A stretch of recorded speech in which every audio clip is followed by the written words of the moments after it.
ಸನ್ಮಾನ್ಯ ಅಧ್ಯಕ್ಷರೇ, ವಿಧಾನಸಭೆಯಿಂದ ಅಂಗೀಕೃತಗೊಂಡಿರ್ತಕ್ಕಂಥ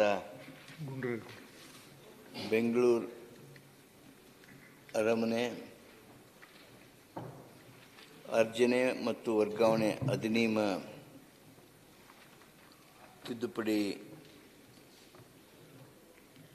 ಬಿಲ್ಲನ್ನು ಈ ಸಂದರ್ಭದಲ್ಲಿ ನಾನು ಮಂಡಿಸುತ್ತಿದ್ದೇನೆ.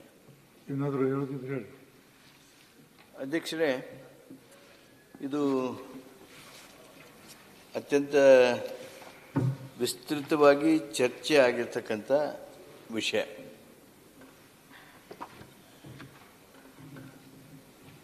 ನಾನು ಸನ್ಮಾನ್ಯ ಗೌರವಾನ್ವಿತ ಎಲ್ಲ ಸದಸ್ಯರುಗಳಿಗೆ ವಿನಂತಿ ಮಾಡೋದಂದರೆ, ಇದರ ಇತಿಹಾಸವನ್ನು ನಮ್ಮ ಈ ಲೆಜಿಸ್ಲೇಷನ್ ಬಗ್ಗೆ ಏನು ಪೀಠಿಕೆ ಬರೆದಿದ್ದೇವೆ ಅದನ್ನು ತಾವು ದಯವಿಟ್ಟು ಗಂಭೀರವಾಗಿ ಗಮನಿಸಿದ್ರಿ ಅಂದರೆ, ಬೆಂಗಳೂರು ಅರಮನೆ ಅರ್ಜನೆ ಮತ್ತು ವರ್ಗಾವಣೆ ಅಧಿನಿಯಮ 1996ರಲ್ಲಿ ಇದು ಕಾನೂನಾಯಿತು. ಬಹುಶಃ ತಮಗೆ ನೆನಪಿರಬೇಕು ಅಧ್ಯಕ್ಷರೇ, ಅವತ್ತು ನಮ್ಮ ಜೊತೆಗಿದ್ದವರು ಈ ಸದನದಲ್ಲಿ ಮತ್ತಾರೂ ಇಲ್ಲ, ತಾವು ನಾನು ಇಬ್ಬರು ಇದ್ವಿ. ಕೆಳಮನೆಯೊಳಗೆ ಇದರ ಬಗ್ಗೆ ಚರ್ಚೆ ಆಗೋದಕ್ಕೆ ಕೆಲವು ಮಜುಗರಗಳನ್ನು ಕೆಲವು ಶಾಸಕರು ಅನುಭವಿಸ್ತಾ ಇದ್ದರು. ಹಲವಾರು ಕಾರಣಗಳಿಂದ, ಒಂದು ರೀತಿ ಭಾವನಾತ್ಮಕ ಕಾರಣಗಳಿಂದ.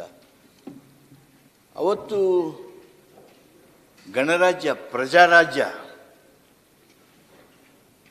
ರಾಜರ ಆಸ್ತಿಗಳಲ್ಲ ಪ್ರಜೆಗಳ ಆಸ್ತಿ ಅಂಥೇಳಿ ಭಾಳ ಎತ್ತರ ಧ್ವನಿಯಲ್ಲಿ ಜೆ.ಎಚ್. ಪಟೇಲ್ರ ನೇತೃತ್ವದ ಸರ್ಕಾರದಲ್ಲಿ ಕಾನೂನು ಮತ್ತು ಪಾರ್ಲಿಮೆಂಟ್ರಿ ಸಚಿವರಾಗಿರ್ತಕ್ಕಂಥ ಸನ್ಮಾನ್ಯ ನಾನೇನವರು ಈ ಬಿಲ್ಲನ್ನು ಇಲ್ಲಿ ಪೈಲಾಟ್ ಮಾಡಿದರು.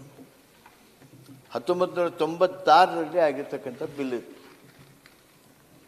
ಆ ಬಿಲ್ಲಿನ ಮೂಲಕ, ಆ ಕಾನೂನಿನ ಮೂಲಕ ನಾವು ಅರಮನೆಯ 472.16 ಗುಂಟೆಗಳ ಪ್ರದೇಶವನ್ನು,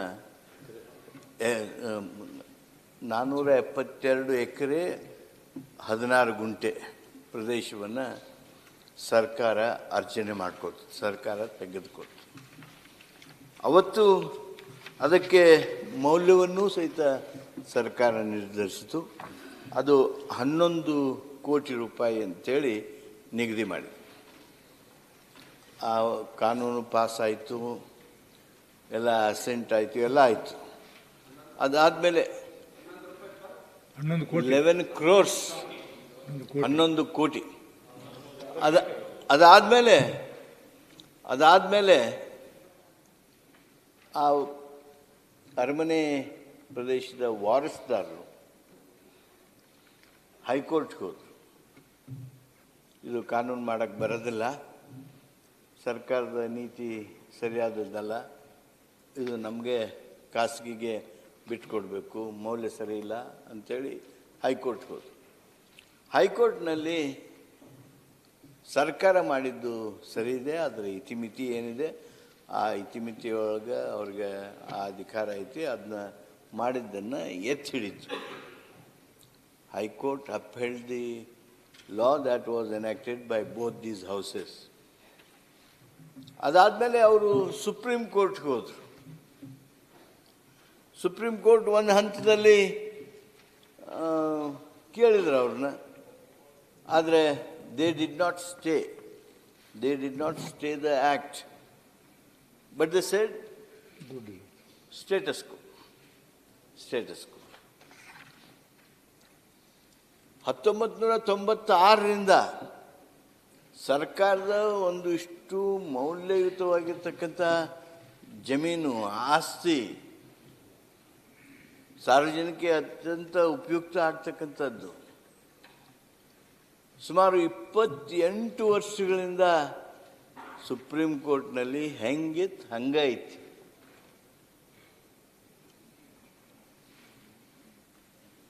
ನಾವು ಸರ್ಕಾರದವರು ನೋಡಿ, ಅವರು ಅರಮನೆ ಪರವಾಗಿರುವವರು ಅಲ್ಲೊಂದು ಇಲ್ಲೊಂದು ಏನೇನೋ ಹಾಕ್ಕೊಳ್ತಾ ಇದ್ದಾರೆ, ಬಿಲ್ಡಿಂಗ್ ಕಟ್ಕೊಳ್ತಾ ಇದ್ದಾರೆ. ಅದಕ್ಕೆ ಅವ್ರ ಮೇಲೆ ಕಂಟೆಂಪ್ಟ್ ಮಾಡಬೇಕು ಅಂಥೇಳಿ ಕಂಟೆಂಪ್ಟ್ ಮಾಡ್ತಕ್ಕಂಥ ಒಂದು ಅರ್ಜಿಯನ್ನು ಹಾಕಿವಿ ನಾವು. That contempt is also there, that petition of ours is there, that is also in the Supreme Court. ಏತನ್ಮಧ್ಯೆ ನಮ್ಮ ರಾಜ್ಯ ಸರ್ಕಾರದ ಹಿಂದಿನ ಸರ್ಕಾರದವರು ಒಂದು ರಸ್ತೆಯನ್ನು ಅಲ್ಲಿ ಮಾಡಬೇಕು, ಫ್ಲೈಓವರನ್ನು ಮಾಡಬೇಕು. ಅದಕ್ಕೆ ಅರಮನೆಯ ಆಸ್ತಿ, ಆ ಒಂದು ಭೂಮಿ ಏನಿದೆ, ಆ ಭೂಮಿ ನಮಗೆ ಬೇಕಾಗತ್ತೆ ಅಂಥೇಳಿ ಅದನ್ನು ತಗೋಬೇಕು ಅಂತ ಆಲೋಚನೆ ಮಾಡಿದರು. ಆ ಆಲೋಚನೆ ಮಾಡಿದ ತಕ್ಷಣ ಅವರು ಸುಪ್ರೀಂ ಕೋರ್ಟ್ಗೆ ಹೋದರು. ಸುಪ್ರೀಂ ಕೋರ್ಟ್ನವರು ಹೇಳಿದರು, ನೋ ನೋ ನೋ ನೀವು ಅದಕ್ಕೆ ಇಷ್ಟು ದುಡ್ಡು ಕೊಡಬೇಕಾಗತ್ತೆ ಏನು ಅಂತ ಎಲ್ಲ ಹೇಳಿದರು. ಆಮೇಲೆ ಅಷ್ಟು ಕೊಡೋದಕ್ಕಾಗೋದಿಲ್ಲ ಅಂತ ಹೇಳಿದರು. ಅಂತಿಮವಾಗಿ ನಮ್ಮ ಅಧಿಕಾರಿಗಳು ಇಂಟರ್ನಲ್ ನೋಟ್ಸ್ಗಳಲ್ಲಿರ್ತಕ್ಕಂಥ ಏನು ಬೆಲೆಯನ್ನು ನಿಗದಿಪಡಿಸಿರ್ತಾರೆ, ಆ ನಿಗದಿಪಡಿಸಿರ್ತಕ್ಕಂಥದ್ದನ್ನು ಇದಿಷ್ಟು ಆಗ್ಬೋದು, ನೀವು ಮುಂಗೆ ಹಣ ಕೊಡೋದಾಗಲಿಲ್ಲ ಅಂದರೆ TDR ಕೊಡಿ, TDR ನೀವು ಇಷ್ಟು ಕೊಡ್ಬೋದು ಅಂಥೇಳಿ 1400 ಕೋಟಿ ರೂಪಾಯಿಯನ್ನು ಕೊಡ್ಬೋದು ಅಂಥೇಳಿ ನಿಮ್ಮ ಫೈಲ್ಸ್ನಲ್ಲಿ ಇದೆ, ನಿಮ್ಮ ಅಧಿಕಾರಿಗಳೇ ಹೇಳಿದ್ದಾರೆ ಅಂಥೇಳಿ ಕೋರ್ಟ್ನಲ್ಲಿ ಅದು ದೊಡ್ಡ ವ್ಯಾಜ್ಯ ಆಯಿತು. ಇವತ್ತು ಸುಪ್ರೀಂ ಕೋರ್ಟ್ನವರು ನೀವು ಅದನ್ನ ರಸ್ತೆ ಮಾಡ್ತೀನಿ ಅಂತ ಹೇಳಿದ್ದೀರಿ, ಆ ರಸ್ತೆ ಮಾಡಿರಿ ನೀವು. ಅವ್ರಿಗೆ 1400 ಒಂದು ಲೆಕ್ಕಾಚಾರದ ಪ್ರಕಾರ 3000 ಕೋಟಿ ರೂಪಾಯಿಯ TDR ಕೊಡ್ರಿ. 3000 crores rupees ವರ್ತ್ TDR ಕೊಡಬೇಕು ಅಂಥೇಳಿ ಸೂಚನೆ ಕೊಟ್ಟರು. ಅದಕ್ಕೆ ನಾವು ಒಪ್ಪಲಿಲ್ಲ. ನಾವು ಒಪ್ಪಲಿಲ್ಲ ಅಷ್ಟೇ ಅಲ್ಲ, ನಿಮ್ಮ ಸರ್ಕಾರ ಇದ್ದಾಗೂ ನಾರಾಯಣಸ್ವಾಮಿಯವರು ನೀವು ಒಪ್ಪಲಿಲ್ಲ. ಅದಕ್ಕೆ ನೀವು will not go head with the project ಅಂದರೆ ನಾವು ಇದು ಸಾಧ್ಯವೇ ಇಲ್ಲ. ನೋಡಿ, ನಾನು ಒಂದು ಓದ್ತೀನಿ ಅಂದರೆ, ಸರ್ಕಾರಗಳನ್ನು ಆಗಿ ಇವತ್ತು ಸುಪ್ರೀಂ ಕೋರ್ಟ್ನಲ್ಲಿ ಇಂಥ ದೊಡ್ಡ ಕೇಸ್ನೊಳಗೆ ಪ್ರಕರಣಗಳಲ್ಲಿ ಏನೇನು ಬಡದಾಡಬೇಕಾಗಿ ಬರ್ತದೆ. What type of litigations that we are facing as government and also as state.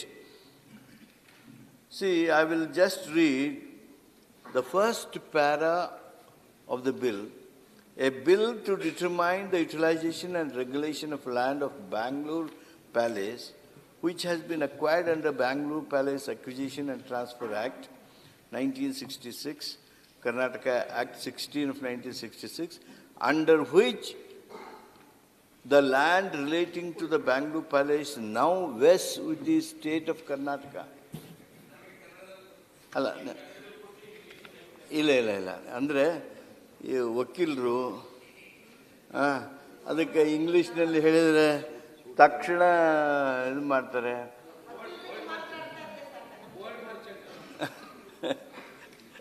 ಅಲ್ಲಿನೂ ಇಂಗ್ಲೀಷೇ ಬೇಕಂದ್ರೆ ಇರಲಿ, ನಿಮ್ಗೆ ಕನ್ನಡ ಬೇಕಂದ್ರೆ ಓದ್ತೀನಿ.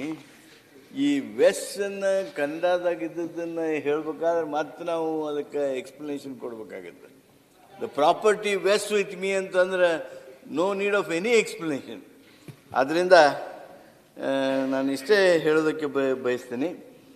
ಈ ಜಮೀನು ತೋಟಗಾರಿಕೆ, ಸಂಗ್ರಹಾಲಯ, ಸಸ್ಯ ಸಂಗ್ರಹಾಲಯ, ಉದ್ಯಾನ ಮತ್ತು ವೃಕ್ಷೋದ್ಯಾನವನ್ನು ಅಭಿವೃದ್ಧಿಗೊಳಿಸೋದಕ್ಕಾಗಿ ಇದನ್ನು ಉಪಯೋಗ ಮಾಡಬೇಕು ಹಾಗೆ ಅಂಥೇಳಿ ಎಲ್ಲ ಇಲ್ಲಿ ಭಾಳ ವಿಸ್ತೃತವಾಗಿ ನಾವು ಚರ್ಚೆ ಮಾಡಿದ್ದೀವಿ. ನಾನು ಅದಕ್ಕೆ ಈ ಸಂದರ್ಭದಲ್ಲಿ ಹೋಗೋದಿಲ್ಲ ಅಧ್ಯಕ್ಷರೇ. ನಾನು ತಮ್ಮಲ್ಲಿ ಅರಿಕೆ ಮಾಡ್ಕೊಳ್ಳೋದೇನು ಅಂತಂದರೆ, ಸರ್ಕಾರಗಳು ಈ ರಸ್ತೆ ಈ ಬೆಲೆಯಿಂದ 3000 crores for 15 acres of land, 3,000 ಕೋಟಿ 15 ಎಕರೆ TDR ಕೊಡಿ ಅಂತಾರಲ್ಲ, ಸುಪ್ರೀಂ ಕೋರ್ಟ್ನವರು ಒಂದು ಸಲಹೆಯನ್ನು ಕೊಡ್ತಾ ಇದ್ದಾರೆ. ಅದು ನಮ್ಮ ಕಡೆಯಿಂದ ಸಾಧ್ಯ ಆಗೋದಿಲ್ಲ. Will not be able to give this much of money. I will come to that. Whatever may be the guidance value, mister Ravi saab, you know, ಉದ್ಯಾನವನ, ಸಸ್ಯ ಸಂಗ್ರಹಾಲಯ, ಸಸ್ಯೋದ್ಯಾನ, ಇವುಗಳಿಗೆ ಗೈಡೆನ್ಸ್ ವ್ಯಾಲ್ಯೂ ಇದೆಯಾ? Is there guidance value for this? Yes, these are the questions asked by lawyers who are pleading against us. Even the courts may be asking these questions.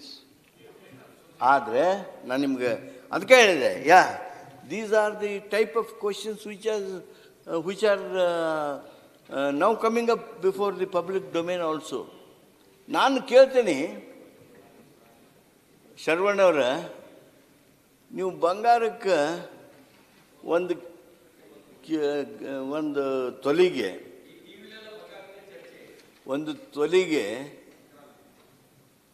89,000 ಬದಲಿ 8 ಲಕ್ಷ ಕೊಡು ಅಂತ ನೀವು ಹೇಳಿದರೆ ಕೊಡೋಕ್ಕಾಗುತ್ತೆ ಯಾರಾದರೂ? 1 ಎಕರೆಗೆ ಈಗೇನು ಲೆಕ್ಕಾಚಾರ ನಡೆಯುತ್ತೆ ಇದ್ರ ಪ್ರಕಾರ 200 crores per acre. ಆಯಿತು, ಹೈಪೋಥೆಟಿಕಲಿ ನಿಮ್ಮ ಸರ್ಕಾರ ಒಪ್ಪಿಟ್ಟಿತ್ತು ಅಂತ ತಿಳ್ಕೊಡ್ರಿ, ಅಥವಾ ಅದೇ ರೀತಿಯಾದ ಸನ್ನಿವೇಶ ಐತಿ, ನಾವು ಒಪ್ಪಿಟ್ವಿ ಅಂತ ತಿಳ್ಕೊಡ್ರಿ. ಇದನ್ನು ಸುಮ್ಮನೆ ಬಿಡ್ತಾರ? ಮುಂದೆ ಯಾರ್ಯಾರು ಜಾಗ ಹೋಗ್ತಾವೋ ಅವರು ಈ ಬೆಲೆ ಕೇಳ್ತಾರೆ. ಈ ಬೆಲೆ ಕೇಳಿದ್ರು ಅಂದ್ರೆ ಸರ್ಕಾರಗಳು, ಯಾವುದೇ ಸರ್ಕಾರ ಕೊಡೋದಕ್ಕೆ ಸಾಧ್ಯ ಆಗುತ್ತಾ? ಬೆಂಗಳೂರು ಅಭಿವೃದ್ಧಿ ಮಾಡೋದಕ್ಕೆ ಸಾಧ್ಯ? ಬೆಂಗಳೂರು ಯಾಕೆ, ಕರ್ನಾಟಕ ಅಭಿವೃದ್ಧಿ ಮಾಡೋಕ್ಕಾಗುತ್ತಾ? ಆಯ್ತು, ಇದಕ್ಕೆ ನೀವು 1 ಎಕರೆಗೆ 200 ಕೋಟಿ ರೂಪಾಯಿ ಕೊಟ್ರಿ ಅಂತಂದ್ರೆ, ನಾಳೆ ಅಲ್ಲಿ ನಮ್ಮ ಮುಳುಗಡೆ ಸಂತ್ರಸ್ತದವ್ರಲ್ಲ ಆಳ್ಮಟ್ಟಿ ಒಳಗೆ, ಅವ್ರು ಯಾಕೆ ಬರೀ 50 ಲಕ್ಷ ತೊಗೋಬೇಕು, 20 ಲಕ್ಷ ತೊಗೋಬೇಕು, 25 ಲಕ್ಷ ತೊಗೋಬೇಕು ಎಕರೆಗೆ? ಯಾವ ಮಾನದಂಡದ ಮೇಲೆ ನೀವು ಹೋಗ್ತೀರಿ? ಅಭಿವೃದ್ಧಿನ it will come to grinding halt. Yes, ಏನು ಕೇಳ್ತಾ ಇದ್ದಾರೆ ನಮಗೆ, ನೀವು ಮೊದ್ಲಕ್ಕೆ ಮಾಡ್ತೀನಿ ಅಂದ್ರೆ ಯಾಕೆ ಈಗ ಮಾಡಂಗಿಲ್ಲ? ಹೌದು, ಮಾಡ್ತೀನಿ ಅಂತ ಆಲೋಚನೆ ಇತ್ತು. ಆ ಆಲೋಚನೆ ಪ್ರಕ್ರಿಯೆಯೊಳಗೆ ಬದಲಾವಣೆ ಬೇಡವೇ? ಅದಕ್ಕಾಗಿ ಕಂಟೆಂಪ್ಟ್ ಅಸ್ತ್ರನೂ ಬಂತು. ಆ ಕಂಟೆಂಪ್ಟ್ ಅಸ್ತ್ರ ಫರ್ಜ್ ಮಾಡಬೇಕು. ನಾವು ಜನರ ಹಿತ ಕಾಪಾಡಬೇಕು. ನಮಗೆ ಬೇಕಾದಷ್ಟು ನಾವು ರೋಡ್ ಮಾಡ್ಕೋಬೇಕು. ನಮಗೆ ಬೇಕಾದ್ರೆ ಮಾಡಬೇಕು, ಬೇಡಾದ್ರೆ ಬಿಡಬೇಕು. ಇಷ್ಟು ಬೆಲೆಯನ್ನು ನಾವು ಕೊಡೋದಕ್ಕೆ ಸಾಧ್ಯವೇ ಇಲ್ಲ. ಇದನ್ನು ಕೋರ್ಟಿಗೆ ತಿಳಿಸಲೇಬೇಕು. ಇದೆಲ್ಲ ಆಗಬೇಕು ಅಂತಂದರೆ ನಾವು ನಮ್ಮ ಎರಡೂ ಸದನಗಳ ಮೂಲಕ ಸರ್ಕಾರ ಈ ಒಂದು ಆರ್ಡಿನೆನ್ಸನ್ನು ಮಾಡಿದ್ವಿ. ಆ ಆರ್ಡಿನೆನ್ಸನ್ನು ಈಗಾಗಲೇ ಪ್ರೆಸೆಂಟ್ ಮಾಡಿದ್ವಿ. ಆರ್ಡಿನೆನ್ಸ್ ರಿಪ್ಲೇಸ್ಮೆಂಟ್ ಬಿಲ್ಲನ್ನು ತಮ್ಮ ಎದುರಿಗೆ ತಂದಿದ್ದೇವೆ. ಈ ಒಂದು ಬಿಲ್ಲನ್ನು ತಾವು ಅಪ್ರೂವ್ ಮಾಡಿ ಸರ್ಕಾರಕ್ಕೆ ಸುಪ್ರೀಂ ಕೋರ್ಟ್ನಲ್ಲಿರ್ಬೋದು, ಮತ್ತೊಂದು ಕಡೆ ಇರ್ಬೋದು, ಆ ಸಂದರ್ಭದಲ್ಲಿ ಅನುಕೂಲ ಹಾಗೂ ಬಲ ಕೊಡೋದ್ರ ಜೊತೆಗೇ ಸಾರ್ವಜನಿಕ ಆಸ್ತಿಯನ್ನು ಅದರ ಬೆಲೆಗಿಂತ ಹೆಚ್ಚು ಯಾವ ಕಾರಣಕ್ಕೂ ಯಾವ ಸಂದರ್ಭದಲ್ಲೂ ಹೋಗ್ಕೊಡುದು. For what reason can we afford a poor state like Karnataka? Can it afford to give 200 crores per acre? Supposing if we give that 200 crores, this will be the costliest road in the world. ಇದೇನು ಒಬೆರಾಯ್ ಬಾಜುಕು ಸಹಿತ ಬಾಂಬೆದಾಗ ಇಷ್ಟು ಕಿಮ್ಮತ್ತಿಲ್ಲ ಸಿಟ್ಟಿರುವವರ, ಅದನ್ನು ಕೊಡೋದು ಸಾಧ್ಯವಿಲ್ಲ. ಅದಕ್ಕೆ ಸರ್ಕಾರಕ್ಕೆ ಬಲ ತುಂಬತಕ್ಕಂಥ ಈ ಒಂದು ಕಾನೂನನ್ನು ಮಾಡಿಕೊಡ್ಬೇಕು. ಕೆಳಮನೆಯೊಳಗೂ ಸಹಿತ ಇದ್ರ ಬಗ್ಗೆ ಸಾಕಷ್ಟು ಚರ್ಚೆ ಆಗಿದೆ. ಆ ಚರ್ಚೆಯ ನಂತರ ಸಹಕರಿಸಿದ್ದಾರೆ. ತಾವು ಈ ಕಾನೂನು ಮಾಡಿಕೊಡ್ಬೇಕು ಅಂತೇಳಿ ತಮ್ಮಲ್ಲಿ ನಾನು ವಿನಂತಿಯನ್ನು ಮಾಡ್ತೀನಿ.